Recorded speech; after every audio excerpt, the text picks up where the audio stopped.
Welcome to Electrified. It's your host, Dylan Loomis. Hope you guys had an awesome and enjoyable weekend, and a huge shout out to my newest patrons, Guy W, Scott S, Dan R, and Richard N. Thank you all very much for the support. First up, a lot of us knew this by now, but Tesla Twitter made it official. There are now superchargers in all 50 US states. Somebody on Reddit asked a great question: wouldn't it be great if the mobile app could be used to pre-plan a trip? Sometimes when I want to go on long trips or remote places, it would be great if I could check the route and charging stops within the map without having to go to the vehicle and put it in the map directly. I bring this up because on December 29th, Jay in Shanghai shared this video of the Tesla mobile app version in China, which should give us some encouragement.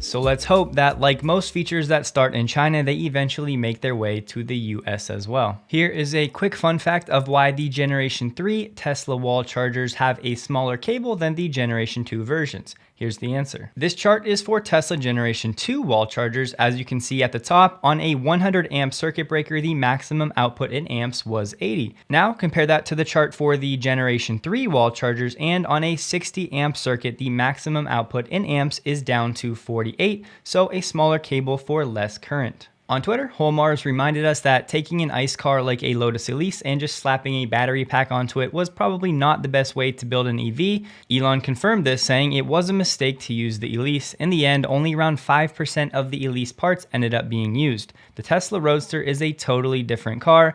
Unfortunately, no one was able to get a new timeline for the Roadster, but sounds like things are moving along. Elon also said on Friday that Beta 10.9 should be ready in about a week. More importantly though, Beta 11 with that single city highway software stack and many other architectural upgrades probably next month. This is the highly anticipated single stack architecture many have been talking about, and it could be part of the reason the FSD prices increased. We'll get to that momentarily. Goldman Sachs upped its Tesla price target to $1,200 from $1,125 previously, really not adding any special insight. They just said Tesla is best positioned to capitalize on the long-term shift in EVs due to its vertical integration and hardware and software leadership.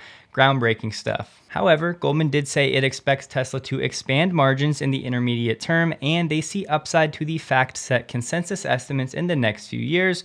Totally agree. Great tweet from Tesla and Doge. In January 2016, the Amazon price to earnings ratio was 511 with a 31% CAGR compound annual growth rate over the past 5 years. In January of this year, Tesla's price to earnings is 332 with a 51% CAGR in the past 5 years. How is Tesla overvalued again? Pretty fair question. Michael Su, the founder of Tesla Owners Taiwan, tweeted the first official Tesla unveiling of the refreshed Model S and X outside of North America, debuting later today in Taiwan. He's attending the Media Day private showing a few days ahead of the reservation holders viewing. Confirmed this will also be the global debut of native CCS2 charging port, which means no more adapter and yes, better charging speeds. And here's the translated image, the actual date for the event, Tuesday, January 11th. Global equities research analyst Trip Chowdhury continues the bullish Tesla comments, saying, Tesla started the new year in the same manner it ended 2021 with massive deliveries. He said that production, shipping, and delivery activity looks extremely strong at the start of the new quarter. Continuing, delivery activity on January 7th was even stronger than what we saw on December 28th, 2021. 2 to 3 Model S and X Plaid on almost every shipping truck leaving the factory. Pretty big moment here if Troy Teslake is right. For the first time in 2021, Tesla may have outsold BMW. US sales in 2020, BMW did 278.7 thousand, Tesla was at 204.6 thousand. Move to 2021, BMW 336.6K, and Tesla did 360.1 thousand according to Troy. Here's the chart, and he said he hopes Tesla releases the actual number. He'd expect his 360.1 thousand number to be pretty close. John Volker shared this image on Twitter saying, there's a metaphor in here. I'm just not entirely sure how to phrase it. Asking for suggestions. I'll pose the same question to you guys. How would you phrase this metaphor? I thought this was a cool anecdote shared by Jeff on Twitter. Do yourself a favor and take a Tesla next time you're in New York City. Thanks at Go Revel, who has the Model Y taxi fleet service. I know for one thing, every time I'm in New York driving, I am always peeking out the windows, trying to look at the buildings. having a roof like this would be a nice little feature. And Caleb on Twitter also shared some images taken through a Revel Model Y ceiling when he was there in October. Here we have the New York Times releasing a positive article about Tesla. Great to see. Not really anything new or groundbreaking, but just a few points to reiterate. It's becoming clear the company simply had a superior command of technology and its own supply chain. They were much better able to forecast the demand specifically for chips. As we've talked about before, Tesla has the ability to rewrite software that other automakers don't have, giving them more flexibility to navigate the chip situation. In case you weren't following Tesla in 2017-2018, Elon and Tesla were criticized heavily for trying to bring more of the production and supply chain in-house, the vertical integration story we've talked about for some time. Here's the line. Now, his strategy, Elon's, appears to have been vindicated. Couldn't agree more. Analyst Phil Amsrud, who specializes in automotive semiconductors at IHS Markit, said Tesla has a more streamlined approach. They are not trying to manage all these different configurations. This is a simple yet profound point. Tesla is focusing on 4 high-quality EVs.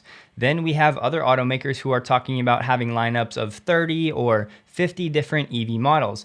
Everyone is almost like a little startup. So with the same resources, would you rather have those focused on 30, having your talent spread thin, or would you rather focus it all on 4 and make those as good as you can? One of those seems better than the other to me. And Phil said Tesla has fewer boxes. The fewer the components you need right now, the better. And we know Elon loves to say the best part is no part, the best step is no step. A lot of people were talking about this today. A Tesla owner making up to $800 a month mining crypto with his Tesla vehicle says it's worth it even though it could void his warranty. I do not condone this. I do not think it's a profitable endeavor. I can't say from experience, just the general things that I know. However, a lot of people were talking about it, so if you wanted to read the article, I've linked it below for you. Over the weekend, there was also a lot of chatter about Tesla having a new assertive driving profile for the FSD beta, adding it to the chill and average modes for how FSD handles certain situations. I just wanted to point out that this feature has actually been around for some time, a few months.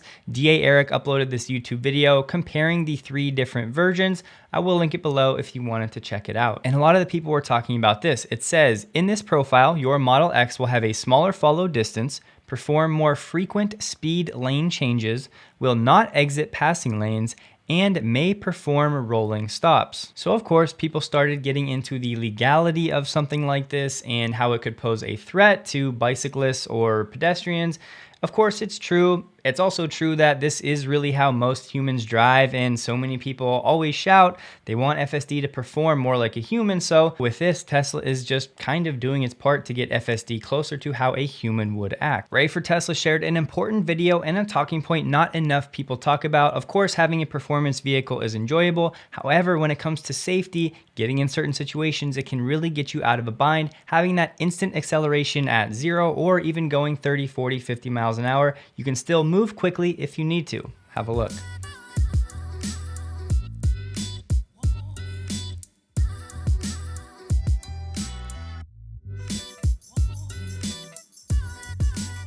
Tesla owners SV asked Elon, will Tesla ever do this? Sharing a video of BMW's new e-ink, they call it. It's just color changing paint.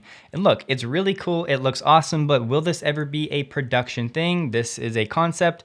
My guess would be no. Tesla Owners Club in Austin is presenting TeslaCon Texas sometime early 22 in Austin. Presumably the dates will be lined up with whenever Elon announces the dates for the Giga Austin opening event.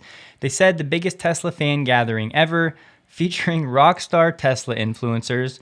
That's a little cringy to me. Tons of fun and a world record gathering of Tesla vehicles. All are welcome, multi-day event, dates TBD, more details soon. I will include this link below, and they do encourage you to RSVP even if you're not sure if you're going to make it, just so they can have some general idea. Zach on Twitter was sharing some praise for the new Model S Plaid, and Elon said it's our best car ever, along with the Plaid X, in case you were wondering. This was a great article by Drive Tesla Canada with some insider information, and I have to give them a shout out. They've definitely had some inside scoops and been the first to break some news stories, so I can't comment on how reliable they will be over the long term or where they're getting their data, but so far they've seemed to be pretty legit. They said Tesla is introducing larger megapacks this quarter, targeting to grow megapack production to around 50 gigawatt hours by 2023.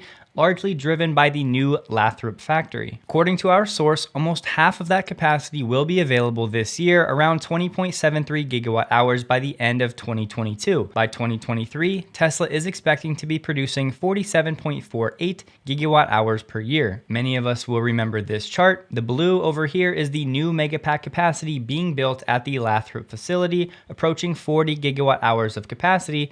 Compare that to what Tesla's been doing over the last few years. It's a huge step up. It gets better. Tesla is apparently phasing out the original Megapack referred to internally as MP1 and introducing a new version, MP2. The MP2, a larger version, will come in two sizes, XL24 and XL33, to be introduced at a later date, but there's no timeline yet for production. In terms of sizes, the MP2 XL33 will be 11.2 meters by 1.57 meters in size. To do the math to feet, you just multiply by roughly 3.28. So I'll put the conversions in feet on the screen. For comparison, the largest MP1 configuration was 7.28 meters by 1.57. Even better. Even though the MP2 XL will have a larger footprint and offer more storage, our source said it actually will be cheaper to produce than the current MP1 system, thanks to the use of CATL prismatic LFP cells. According to our source, Tesla will end MP2 production by the first quarter of 2023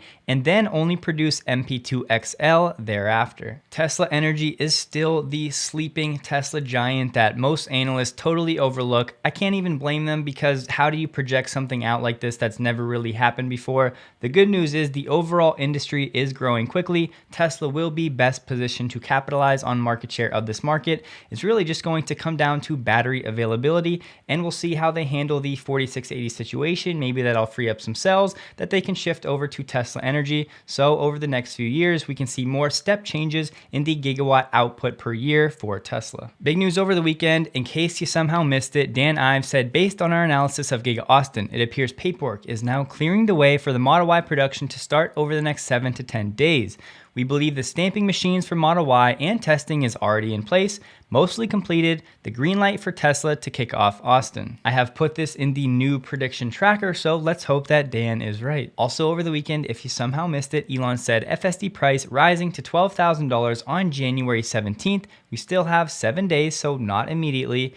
Also, monthly subscription price will rise when FSD goes to wide release. To provide some context, I went back and pulled this chart from Troy Teslike showing Tesla's worldwide FSD take rate. Yes, the most recent update on this chart is only Q2 of last year. However, it still provides some great context. The sample size here is decently strong with 17,726 Tesla buyers plotted in the data. The overall point I wanted to make is that yes, the FSD take rate has been on a steady decline since about Q2 of 2019, from a peak of about 46% down to roughly between 10 and 15% is what most analysts are saying at the time. And look, the unfortunate truth here is there are thousands of very unhappy Tesla customers who have paid for Tesla FSD for the last few years and still have yet to receive any of the features because the wide release has not come yet. More and more people are aware of this, and more people are starting to think that $12,000 for the current feature set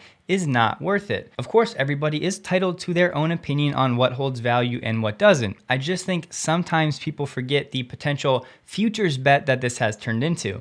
If you think that Tesla will solve for FSD, buying it at $12,000 is going to be a steal, because Elon has said things like this. Back in 2020, the FSD price will continue to rise as the software gets closer to FSD capability with regulatory approval.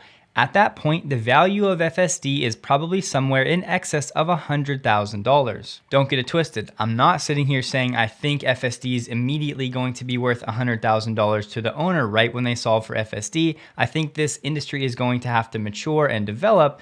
But Elon has also said things like this: the day FSD goes to wide release, it will be one of the biggest asset value increases in history. As mentioned, it's turned into kind of a futures bet. If you think Tesla's going to solve it while you own your current vehicle, because yes, the FSD is tied to the vehicle and not your account, a huge point of contention for a lot of folks, then yes, it's going to be worth the $12,000. On the other hand, if you don't think Tesla will solve FSD while you own that current vehicle, then sure, there's a fair argument argument that it might not be worth the $12,000 investment, at least for a significant amount of people. And the last thing I'll say here is, for me, this move is indeed bullish. I think that it signals that Elon and the team are confident in the new features set to come and what the value of FSD is moving toward. At the same time though, there are really good arguments that if Tesla would just lower the FSD price and maybe bump up the actual take rate, putting it in the hands of more users that could try it and experience it, that long term that might lead to more FSD adoption. This is all totally brand new though, so I'm just going to default to trusting Tesla until they give me a reason not to. Yes, they've missed some timelines, but I'm not going to crucify Elon for that because